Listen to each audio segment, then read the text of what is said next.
What do you remember about that your NBA debut, that game in Portland?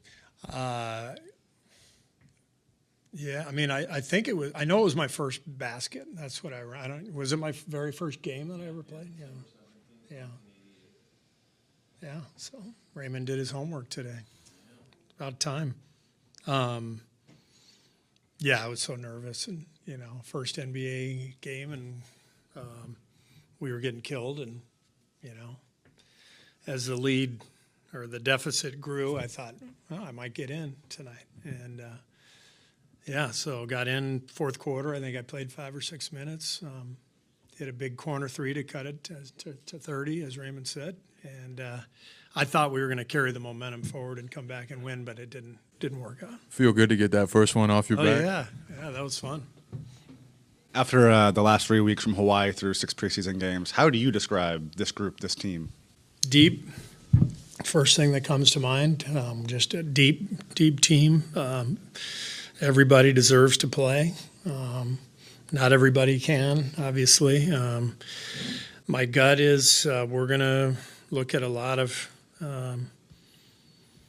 combinations, and but when we find one, we'll stay with it. We got a team that is capable of playing different styles, and if we find a little groove, then I'll stay with that group, and the next guy's got to stay ready to come in then. You've been asked all these questions about the depth, who's going to play, who's going to sit, but at the end of the day, it is an 82-game season. I mean, Steph's going to have to have some time off. Draymond, I mean, how does that depth come into play to you guys' benefactor at the end of the day for an 82-game season with the regular season? Yeah, I mean, I think that's going to be a strength of ours, is just being able to withstand injuries. I think Kyle being ready to step in for Draymond if Draymond is out, or back to back, whatever it is. That's a huge addition for us because Kyle is such a good player and a similar kind of point forward player. Huge basketball IQ. So, and I can go down the list. We got a lot of players who can fill in if we have injuries. So I'm excited about that. So is the plan over the first handful of games of the season to kind of continue what you did in the preseason in using different starting groups or lineups kind of throughout, or is it let's we'll try see. one? We'll see. Yeah, I mean, I think we just have to start a certain way, and then see how it plays out. And just like I'm telling the players, everybody's just got to stay ready. And have you had some more of those conversations with players over, Yeah. I guess, the 24 hours since last seeing you? Literally talking to every guy on the team about role and what to expect to start the year, and we go from there.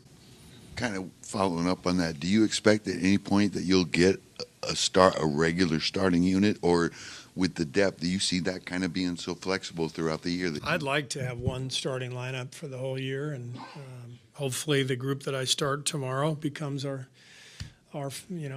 consistent starting 5-man group. But it has to lead to wins, and that's what we're looking for. You're going to tell us who? No, why would I do that? Yeah. I'll tell you tomorrow. How many people knew any of those guys? Yeah, it's a young crowd. That was the Dodgers infield in the 70s. So, yeah. You're gonna have to up your repertoire for the younger generation. I know coaches before games will give pep talks and everything. Do you give send a message to the team before the season?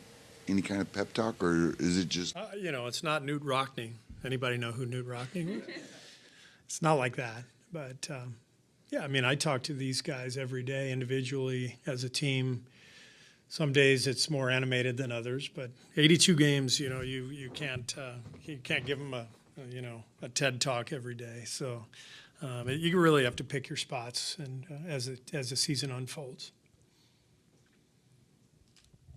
Along those lines, how would you define like a successful season for the 2024-25 Warriors?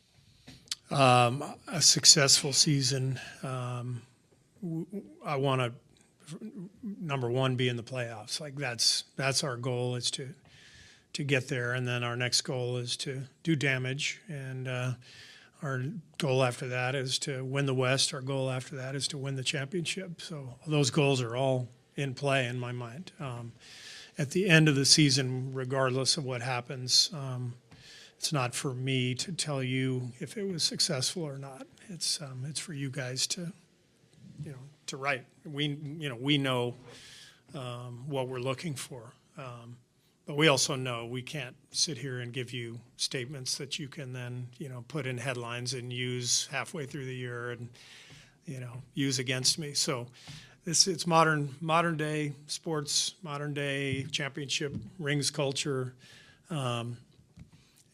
What I tell the players all the time is everyone's going to judge us, but only we can really assess our success or not, or whether we're getting better every day, whether we're connected, whether we are fighting for each other. All those things lead to success, and that's what we measure every day.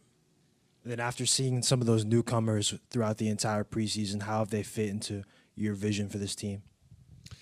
Yeah, I mean, I'm thrilled with these guys. I mean, Buddy Hield, he's going to be a six-man. He's going to come off the bench and give us scoring like he did throughout the preseason. He is one of the best three-point shooters in the league. He was, I think, first or second in plus-minus for our preseason games. I mean, he was fantastic. So, he's filling that role. Melt is a two-way guard who can play either guard position. It gives us lineup versatility. Kyle's one of the smartest players in the league, another two-way player, can play multiple positions, 3, 4, or 5. So I think the key with those three guys is that they all can play multiple roles and can play in a variety of lineups, which gives us flexibility. All right, thanks. How do you feel, going into tomorrow? Just about your game, the group, just in general, what you've seen the last few weeks? Yeah, I think we've done what we're supposed to do during camp to be ready for this. I think we're all kind of ready. There's no really, super young guys that are going to probably play. So I think everyone's, had their fair share in the league of playing their first game. But I think we've prepared both offensively and defensively for tomorrow. How do you explain just the vibes from the last 3 weeks, Hawaii through the 6 games of the preseason? Yeah, I think Hawaii really set a tone. It was like a vacation-y but also a work trip. And I think that just kind of set our kind of vibe within the locker room amongst each other. And it's just kind of carried through since we've been back here. And, it's been smooth. Everybody's getting along, playing for each other, and that's what matters. Since the time you got here, you've seen your relationship with Draymond really grow. Mm-hmm. And my question is more so like, this last Thursday, we were told that you guys had your best practice. He was a tone setter there. Mm-hmm. The night before, he's having fun at the open practice. How do you describe Draymond, maybe your first interaction with him last year as a rookie compared to having that full season and seeing him eager for this season to begin? Yeah, I mean, obviously, you guys know my first interaction with him was telling him not to turn the ball over in a 3-on-3 game in Sacramento. But, I think we took a lot just from that conversation and that moment and kind of carried it through last year and now to now. And I think I've earned his trust and vice versa.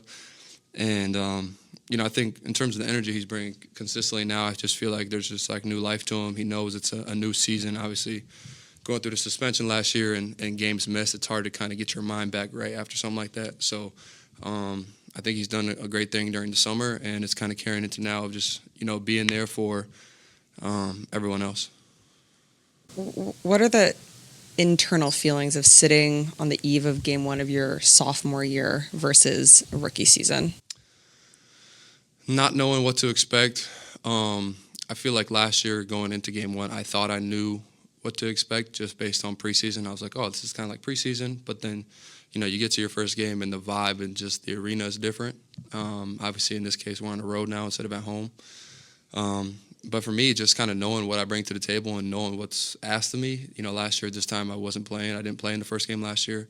So I kind of knew that going into it, where now is I kind of know what's going to be asked of me out there amongst my teammates, amongst the staff. So it's more at ease factor that it gives you, your second time around.